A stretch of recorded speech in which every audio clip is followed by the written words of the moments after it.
Hello, everybody. My name is Sang-Hwa Lee. I'm the professor of Handong Global University at the School of Global Entrepreneurship and ICT.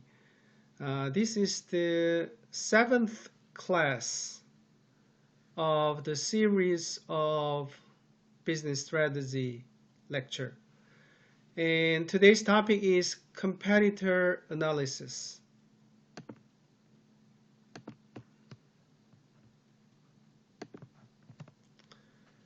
According to the 5-step process I have introduced for building business strategy, the first step we have done was identifying the gap. Second step we have done was listing strategic alternatives. And then we moved on to the analysis stages. The first analysis we have done in the previous class was industry analysis. And today I want to talk about the second analysis, which is the competitor analysis. Let's briefly review the previous class's discussion.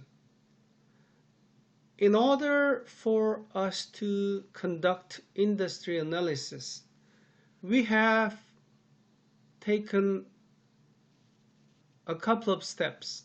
The first one was identifying the boundary of the industry.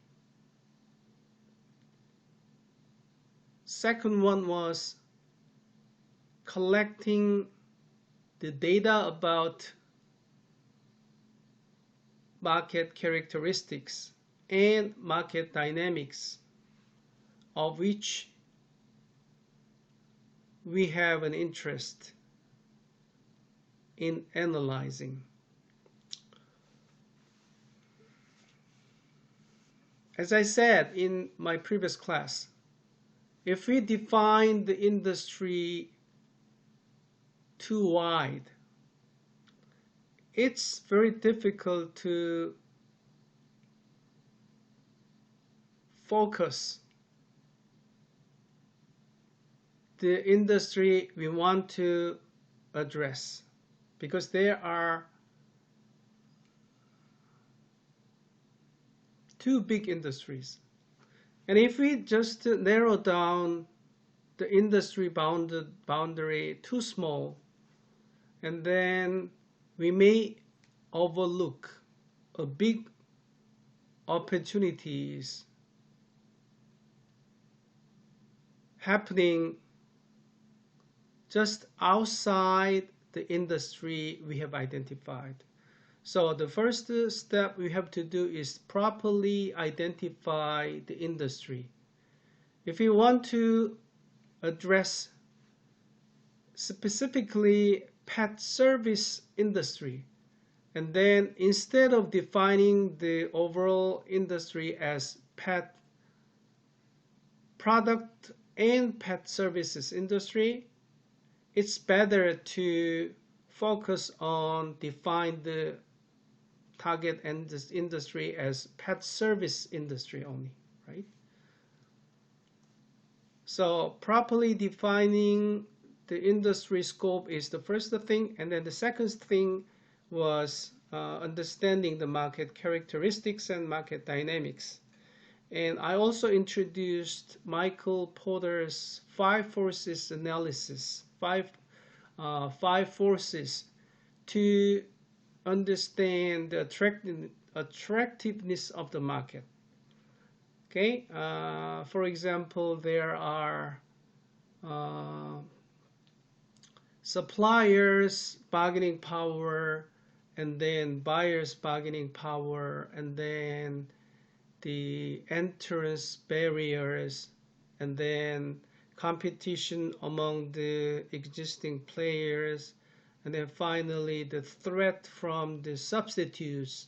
Those are the forces prevailing in a certain industry. So by analyzing those forces, we can get an answer whether that market is attractive or not. Besides Michael Porter's 5 forces, I also introduce some other checkpoints to consider, and I also mentioned that there are various ways to collect market data for industry analysis, starting from analyzing internal data, searching for external materials, and interview or visit the customers, and interview with the market participant and experts, and finally on-site visit. And I also emphasize that the analyzing the secondary information gives only low values, but it doesn't take it doesn't take a lot of resources to get access to those information. But on-site visit or relevant party interviews may take a lot of time and resources to prepare and conduct, but information value might be very high. So once you have collected all the market data and about market characteristics and market dynamics, now it's time for us to decide if the market is attractive. So why market attractiveness? Why analyzing market attractiveness through the industry analysis important? Because based on our analysis, our strategy might be different.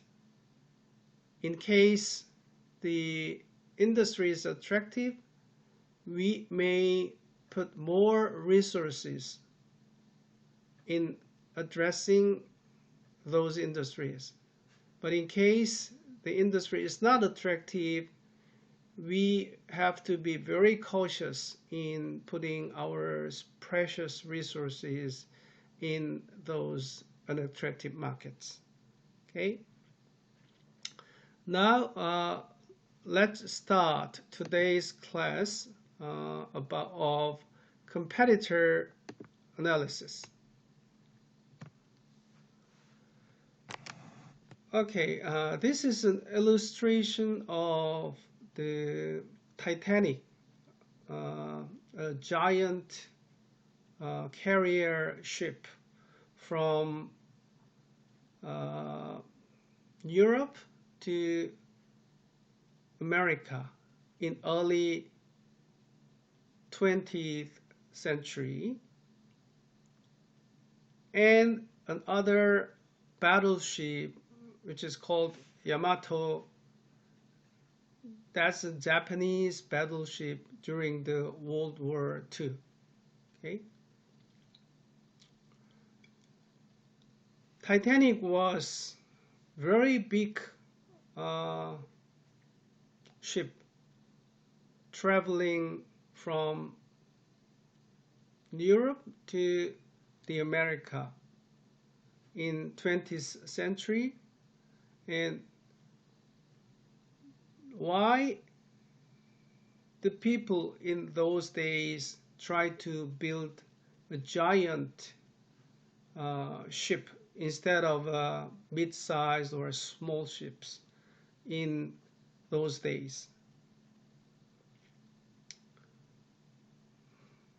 Because the existing rules of the game at that times was that faster ships make more money. A lot of travelers from Europe want to go to the United States, go to the America within shorter time. So that's why they want to take faster ships or the big ships, right? So if in case the giant Titanic may take 12 hours, in those days when all the other competitor ships may take 24 hours from Europe to America, everybody may want to take a trip by Titanic instead of other competitor ships, right? So that's why a lot of people try to build a bigger travel ship, the faster travel ships, right? But once airplane was developed for the purpose of for the purpose of transportation for the ordinary people, big ships are not the big ships may lose their competitive positions. Nobody wants to take the ships for transporting from Europe to North America. Nowadays, some people may take the cruise ships instead of the airplanes, but they prefer to take those ships just for pleasure, just for traveling, enjoying the travel inside the cruise, not for the transportation purpose. For the transportation purpose, everybody wants to take a transportation means